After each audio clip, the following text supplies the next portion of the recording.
Məlum olduğu kimi, Rəmiz Mehdiyev 17 milyon manatdan artıq pul vəsaitini leqallaşdırıb. Bu vəsaitin xərclənməsi ilə bağlı müxtəlif fikirlər səsləndirilir. Bəli. Onlardan biri də budur ki, vəsait geri alındıqdan sonra işğaldan azad olunan ərazilərimizin bərpasına yönəldilsin və sizcə bu vəsait hara xərclənməlidir? Təbii ki, qara pulların müsadirə olunacaq və dövlət büdcəsindən keçiriləcək. Orada adətən belə işlərdə, yəni hüquqi prosedur belədir də, yəni illa da hansısa spesifik sahəyə yönəldilmir. Yəni məsələn uşaq evlərinə, nə bilim veteranlara, qazilərə, büdcəyə, Maliyyə Nazirliyinin balansına oturulur və Maliyyə Nazirliyinin balansından da büdcə də ümumi. Onun ola bilsin bir hissəsi pensiyaya yönəldildi, bir hissəsi hara, bir hissəsi hara, bir hissəsi. Amma məndən soruşulsa, məsəl üçün ki, illa da o pulu götürüb nəyə xərcləyək? Mən deyərdim ki, 17 milyona qəşəng bir böyük bina kompleksi tikib yeni evlənənlərə hədiyyə eləmək olar. Məncə daha faydalı olar. Gənc ailələrə ev hədiyyə eləmək və çox uşaqlı ailələrə bir bina tikib, məsəl üçün bir 100 evlik, 150 evlik bina verərdik gənclərə. Çünki digər məsələlərə pul tapılacaq. Bakıda İdrak liseyində şagird müəllimi güllələdi. Bəli. Bu cəmiyyətdə müzakirələrə səbəb oldu və sizcə bu faciədə günahkar kim idi? Lisey rəhbərliyi, valideyn yoxsa cəmiyyət? Uşaq niyə belə hərəkətlər eləyib? Mən sizə deyim, biz nə deyirik? Təhsil, təlim, tərbiyə. Düzdür? Təlim, tərbiyə. Təlim nədir? Elm öyrədir, 2x2 4 eləyir. Nə bilim, H2O öyrədirlər, kimya, fizik öyrədirlər. Amma mən sizə sual verim. Tərbiyə baxımından məktəbdə nə keçirlər? Məsəl üçün, uşağın tərbiyələndirilməsi baxımından orta məktəbdə uşaqlara, şagirdlərə isə bir fən varmı? Ki, məsələn, ataya hörmət, anaya hörmət, əxlaqlı olmaq, tərbiyəli olmaq. Yəni, biz tərbiyə hissəsinin başını buraxmışıq. Yəni, tərbiyə anlayışı yoxdur bizdə. Biz şagirdlərimizi tərbiyə işindən məşğul deyilik. Tərbiyə işini vermişik sosial şəbəkələrə, tərbiyə işini vermişik marjinal qruplara, izah edə bilmirik. Biz ancaq alim yetişdiririk, adam yetişdirmirik. Amma məktəbin işi həm də adam yetişdirməkdir. Məsəl üçün deyək də, Hitlerin qaz kameraları kəşf edib orada körpə uşaqları boğanlar da alimləri idi də, elm adamları idi. Düzdür ya? Yəni, məsəl üçün atom bombasını icad edən də elm adamları idi da, bombanı icad edən. Amma adam yetişdirmir. Bizim təhsil sistemi adam yetişdirmir. İdeoloji boşluq var. Bizim dövlət strukturları, dövlət xəttimizdə, təhsil tərbiyə prosesimizdə ideoloji boşluq var. İzah edə bildim. Yəni, o uşağa öldürmək olmaz, qətl olmaz, zorakılıq olmaz, qəddarlıq günahdır deyə bir yol öyrətmir axı. Amma başıboş məktəb müdürləri var ki, deyir ki, hicabla gəlməsin, bura mollaxanadır. Gör, nə qədər başıboş bizim müdürlər, müəllimlər var ki, yəni, din sənə nə öyrədir? Məsələn, bir dindar uşaq gedib kiməsə atəş açar, bir adamı öldürmək, bütün insanlığı öldürmək kimidir? Tərbiyəsindən böyüyən kimsə kiməsə atəş açar, açmaz.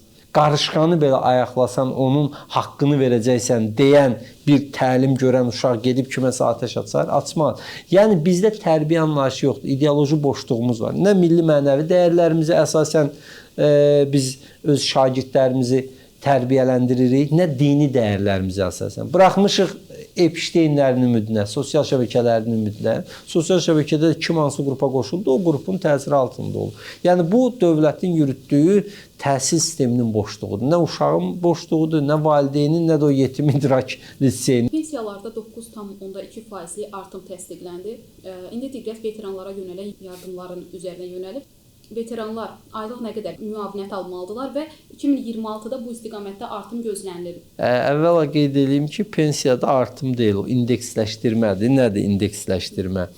Mən bunu efirdə də demişəm, bir daha təkrar edeyim. Yəni, xalq dilində desək, məsəl üçün, siz uşağınıza pul verirsiniz ki, get dönər al, ayran al. Gündə bir dönər, bir ayran. 5 manata bir dönər alır, bir ayran. 5 manat bunu əhatə eləyir. Gələn il siz uşağa pul verəndə ki, 5 manata get dönər al və ayran al, artıq o pul çatmır. Artıq siz 1 manat ödəyirsiniz ki, sənin bir dönər, bir ayran ala biləsən. İzah eləyə bildim. O 1 manat artım sayılmır, indeksləşdirmə sayılır. 1 manat 50 qəpik versə, məsələn, dönər və ayran alandan sonra 50 qəpik qalsa, 50 qəpik artımdır. Yəni, bizdə əslində o indeksləşdirmədə artım deyil. Yəni, bu da ayıbdır ki, çünki dünyanın hər yerində, baxın, indeksləşdirmədən sonra, məsələn, 9.3 indeksləşdirmədə o pulun əriyən hissəsini dövlət sənə kompensasiya edir ki, keçən il sən mənim sənə verdiyim pensiya ilə, məsələn, 3 kilo ət alırdınsa, indi 3 kilo ətə pulun çatmır, 9 9% pulun çatmır. Bu 9% tamamlayıram ki yenə 3 kilo ala biləsən. Baxın, o indeksləşdirmədən əlavə 5-6% rifah payı deyirlər, rifah artımı. Yəni ki, məsələn, bir 5 manatda qalır, gedib qıraqdan nəsə əlavə, tutaq ki, bulka almağa. İzah elə bildim.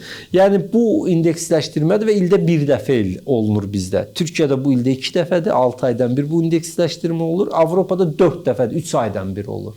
3 aydan bir məsələn hökumət oturur, deyir ki, inflyasiya gedib, artıq xalq məsəl üçün 3 ay bundan qabaqki qiyməti ala bilmir. Biz indeksləşdirək, yəni pulu artıraq ki, indeksləşdirmə olsun. Yəni belə deyil. Loru dilində izah edirəm. Yəni bu artım deyil, amma artım lazımdır, mütləq lazımdır.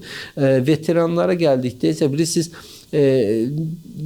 pul nə qədər verirsən ver artıq deyil. Yəni pulu nə qədər çox ödəsən veteranlara, pensiyalıçılara yenə də çoxun ziyanı yoxdur ödəmə. Amma burada söhbət nədən gedir? Meyar nə olmalıdır? Sən o pulu o veterana niyə verirsən? İzah elə bildim. Sən əgər onun hansısa dərdinin, yaşayışının yüngülləşdirilməsi üçün verirsənsə, onu hesablayırsan, ona uyğun verirsən və elə məbləğ olmalıdır ki, bu o veteran özünü təhqir olunmuş hesab eləməsin. İzah elə bilir. Məsələn, fikirləşin, bir adam ömür boyu oxuyub, 15 il oxuyur, təhsil alır, sonra gəlir deyirlər ki, biz sənə 300 manat verəcəyik. O pula ehtiyacı olsa da özünə təhqir bildiyi üçün o işdə işləməz. Yəni, indi veterana ya elə məbləğ vermək lazımdır ki, o onunla bir işinə yarasın, ya da ki, təhqir olunmayacaq qədər verilməlidir də. Məsələn, indi 80 manat nədir? Nə 100-dür, nə 50-dir. İzah elə bildim, nə? Yəni, bundansa veteranların məsəl üçün deyək, mənə görə veteranlara pul verməyi yığışdırsınlar, ondansa belə deyək, əvəzində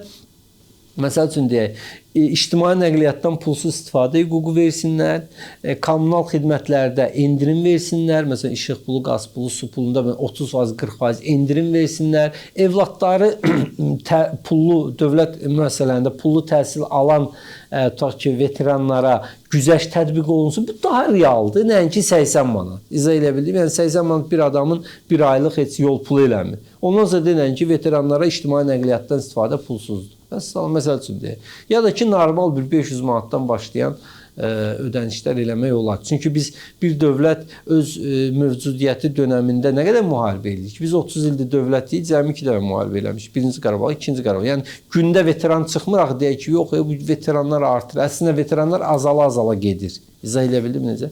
Ya o baxımdan normal bir məbləğ ödənməlidir, ya da ki, məbləğ ləğv olunub güzəştlər tətbiq edilməlidir, imtiyazlar verilməlidir. Zamanla ölkədə fəaliyyət göstərən müxtəlif qurumlarla bağlı narazılıqlar mövcuddur. Bəs Ağ Partiya sədri üçün hansı qurum daha çox narazılıq doğurur?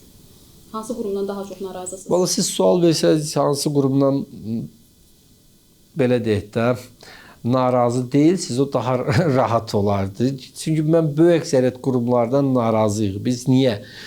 Çünki biz xalqın içindəyik, xalqın şikayətləri gəlir, xalqın problemləri gəlir, biz qulaq asırıq, dinləyir və görürük, realdırlar.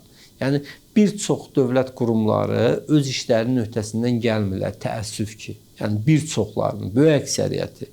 İndi, məsələn, misal varsa deyin, məsələn, asan xidməti filan çıxsa, bir-iki elə, başqa hansı qurum öz öhdəsindən gəlir? Bu gün bizim, mən sizə bir, məsələn, ən böyük problemlərdən sosial müdafiədir. Sosial Müdafiə Nazirliyi nədir? Cəmiyyətin ən az təminatlı hissəsi ilə işləməli olan qurumdur. Kasıblarla, yoxsullarla, az təminatlarla, əlillərlə, veteranlarla, şəhid ailələrlə, düzdür? Yəni, bunlar ilk növbədədir də. Məsələn, bizim bir tanış var idi. Adam 5 il idi mübarizə aparırdı veteranlığın əlilliyini almaq üçün. Şəkəri var idi, ürəyi xəstə idi filan idi. Axır 5 il mübarizə apardı, oraya yazdı, buraya yazdı. 3 dəfə, 4 dəfə imtina elədilər. Getdi komissiyalardan yoxlamağa keçdi, yenə imtina elədi, yenə keçdi. Axır verdi məhkəmələrə. Bu ayın 18-i ilk pensiyasını almalı idi, 14-ü dünyasını dəyişdi. Adam öldü. Cəmi 53 yaşı var idi və adam sübut eləyə bilmirdi ki, mən xəstəyəm, öldü. Yəni, indi aparıb onun cəsədini qoyursa, meydini nazirliyin qabağına ki, qarşı, öldü. İnanırsan indi? Baxın, indi həmin həkimlər baxacaq, deyəcək, yox, bunda qrup vermək olmaz. Yəni, izah eləyə bilir, yəni, necə razı ola bilərik biz bu mexanizmdən? Düzdür ya? Və yaxud da təhsil sistemini götürək. Bir illik təhsil sistemi əgər 8.000, 9.000, 6.000 təhsil haqqı olar, minimum haqqı 400 manat olan ölkədə. Ola bilərmi? Yox. Və yaxud da ki, hansı səhiyyəni götürək. Səhiyyəni gəlin görək, qiymətlər neçədir? Bu tibbi sığortaya insanların əl çatımlılığı necədir? Səhər saat 5-dən o çörək növbəsi kimi gedir, MRT-nin, KT-nin qabağında növbələrlə durur. Düzdür ya, yox? Yəni, hansı sahəni istəyirsinizsə gəlin, təlim, təhsil məsələsi də dedikdə, indi bu hamısı, digər iqtisadi inkişafı götürək filan. Bu o demək deyil, hər şey qaradır. Amma mənə elə gəlir ki, biz indikindən daha çox şey eləyə bilər bizim dövlət qurumları. Daha çox imkanları var, eləmirlər. Məsələn, Afrikanın hansı ölkəsidir, aclıq, çörək yoxdur. Gedirlər, məsəl üçün, yığışırlar hökumət binasının qarşısına, hökumət çıxır, yığış yoxdur da. Mən yeyirəm, sənə vermirəm. Yoxdur imkanlarımız, təbii sərvətimiz yox, filan yoxdur. Amma bizdə var axı, izah edə bildim nə demək? Bizdə imkanlar da var, şərait də var və o imkanlar şəraitə uyğun müqayisə eləyəndə görürük ki, yox. Yəni, bu qane eləmir. Ona görə demək olar ki, bütün dövlət strukturlarının fəaliyyətindən narazıyıq. Ona görə də müxalifət yəni razı olsaq iqtidar olarıq. Münxen səfəri. Vitse-prezident Mehriban Əliyeva ilə xalif jurnalistin məlum dialoqu. Hansı ki, jurnalist sual verir Mehriban Əliyevaya ki, Azərbaycanda demokratiya ilə bağlı nə deyə bilərsiniz? Mehriban xanım orada xatırladır ki, siz səfirlikdə qadın paltarında gizlənən şəxs deyildinizmi və bununla da dialoq sonlanır. Bu haqda nə deyə bilərsiniz? Valla, həmin şəxsi mən çoxdan tanıyıram. Biz burada 2005-ci ildən onu tanıyıram. Onun fəaliyyətində bəllidir, filandır. Yəni, əslində, mən düşünürəm ki, onu Mehriban Əliyevaya qədər kimlərsə deməli idi, o həqiqətləri, filanlar. Mən demirəm, indi kim. Məsələ orasındadır ki, əgər insanları mübarizəyə çağırırsansa, özünün mübarizənin önündə olmalısan. Əgər sənin həmkarların, sənin dediyin dəyərlər uğrunda bu ölkənin daxilində qalırlarsa, mübarizə aparırlarsa, filan eləyirlərsə, sən onlara yol göstərmək istəyirsənsə, burada olmalısan. Yəni, əslində mesaj o idi. Yəni, qaçmısan, prosesdən qaçmısan, mübarizədən qaçmısan. Düzdür, ya yox, izah elə bildim. Yəni, deyir, elə ki oldun dəyirmançı, çağır gəlsin, dənkör ol. Sən dəyərləri qoruya bilərsən. Bax, biz də demokratik dəyərlər onda mübarizə aparırıq, söz azadlığında mübarizə aparırıq, sözümüzdə deyirik. Falan, amma bunun altını çəkməyə də hazırıq. Universitetdən də qovuluruq, magistrdən qovuluruq, iş yerlərimizdən qovuluruq, falan eləyik, təzyiqlər falan. Amma biz buradayıq. Məsələn, bir xanım jurnalist var idi, Fransada, Parijdə idi. Durdu, gəldi ki, mənim dostlarım orada istintaqdadır, mən qaça bilmərəm. Düzdür ya, yox. İndi müqayisə üçün, yəni əslində mesaj o idi müqayisə üçün ki, yəni sən prosesdən qaçmısansa, burada nə gəlib mənə söz danışırsan. Yəni deyirəm, indi siyasi cavab idi və indi o da cavab verə bilərdi, özü də cavab verə bilmədi, o da özü bilər niyə cavab vermədi. Amma biz o prosesləri görmüşük, yaşamışıq, filan eləmişik. Və indi mən çox danışmaq istəmirəm onlar barədə. Niyə? Çünki elə çıxacaq ki, güya belə kütləvi bir hücum var. Biz də bu kütləvi hücuma qoşuluruq, filan eləyir, beşməyik. Amma biz zamanında zaten onlarla bağlı fikrimizi demişik. Biz Azərbaycanda belə bir şey var. Ya ağdır, ya qaradır. Yəni sən iki mübahisə eləyən tərəfin kiminsə fikrinin üstə düşürsə, sən onun yanındasan. Yox, elə məsələlər var. Biz bu tərəfi dəstəkləmirik, elə məsələlər, o tərəfi dəstəkləmirik. Bizim üçün öz mövqeyimiz var və o mövqey ədalətli mövqedir. Yəni, məsələn, bizə sual verirlər ki, filan partiya sədri həbs olunub, niyə müdafiə eləmişsiniz? Deyirəm, mən o partiya sədrinə inanmıram. Necə müdafiə eləyim? Məsəl üçün, izah eləyim. O demək deyil, həbs eləyənlərə inanıram. O dəqiqə deyil, onda sən onlara inanırsan. Yox, onlara da inanmıram. Amma mən nə deyə bilərəm? Deyirəm, qoy ədalətli araşdırma geçsin, qoy istintaq olsun, məhkəmə olsun, hamı sübut eləsin. Düzdür, mən inanmadığım adama necə cavabdeh ola bilərəm? İzah edə bildim. Yəni, bu məsələlərdə də mən düşünürəm ki, əgər sən bu proseslərin içindəsənsə, bu proseslərin belə deyək, flaqmanlığını eləməyə istəyirsənsə, onun altını çəkməyə də hazır olmalısın.